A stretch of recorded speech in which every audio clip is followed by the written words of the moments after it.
स्वागत है आपका। आप देख रहे हैं सी न्यूज़ भारत। मैं हूं आपके साथ इशिता। वक्त हो गया महाराष्ट्र बुलेटिन का।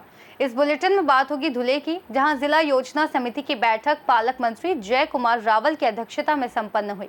अगली खबर भी धुले से है, जहां वाड़ी भोकर मार्ग पर धीमी गति से चल रहे जल निकास कार्य से नागरिकों को परेशानियों का सामना करना पड़ रहा है।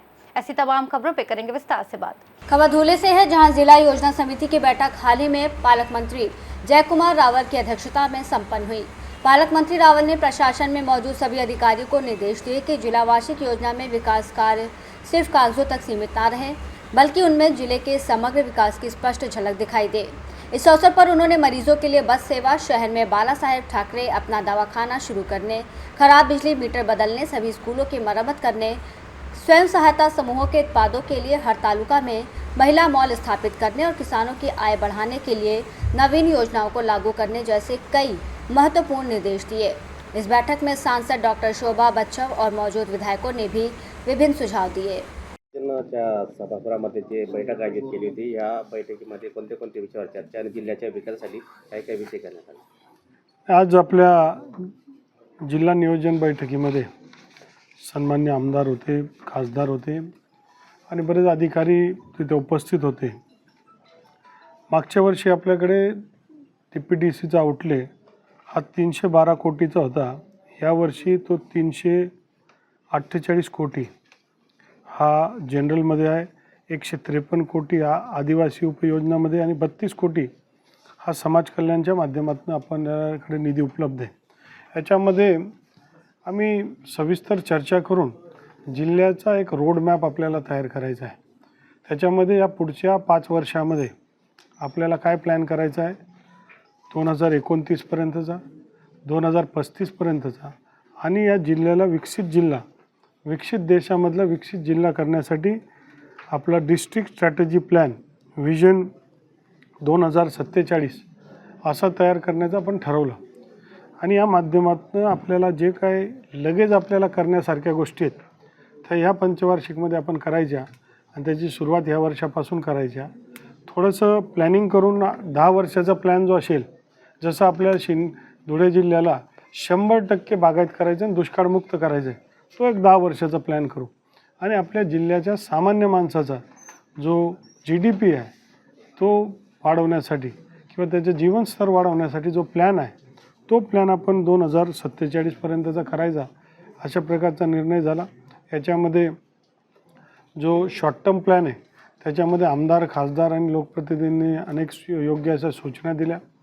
त्या माध्यमातून आता आम्ही असं ठरवलं आहे की जिल्ह्याच्या प्रत्येक तालुक्यामध्ये जायचं, काही मोठ्या बाजारपेठमध्ये जायचं, महानगरामध्ये वेगवेगळ्या ठिकाणी जायचं आणि त्याच्या माध्यमातून हा जो प्लॅन आपण बनवलेला आहे हा प्लॅन लोकांशी चर्चा करायचा। लोकांचं काय इनपुट आहे, लोकांचे काय सुझाव आहेत, त्या मागून एक जिल्ह्याचा पूर्ण प्लॅन बनवायचा आहे।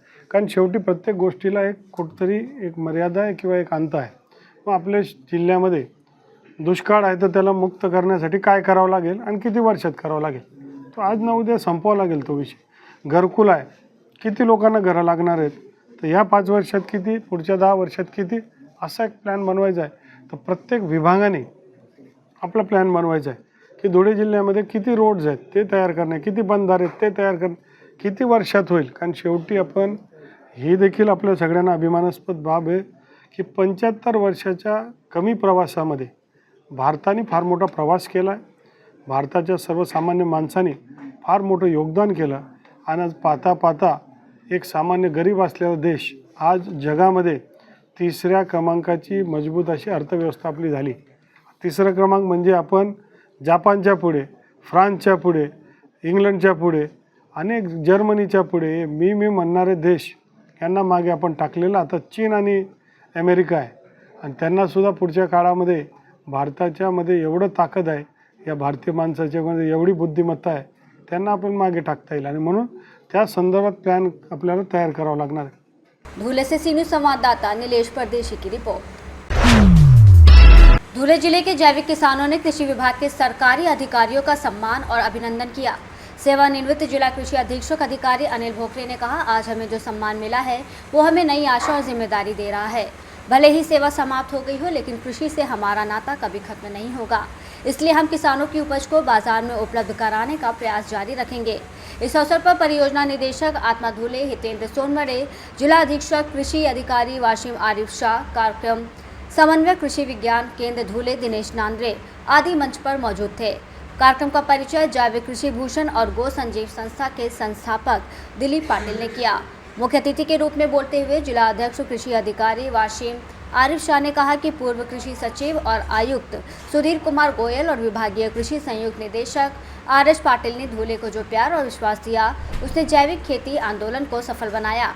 इस समारोह को सफल बनाने में चांडक ऑर्गेनिक फार्म के निदेशक विजय चांडक, उद्यान पंडित विलास माली, कृषि भूषण दिलीप पाटिल आदि का अहम योगदान रहा। महाराष्ट्र धुले से सी न्यूज़ संवाददाता नीलेश परदेशी की रिपोर्ट।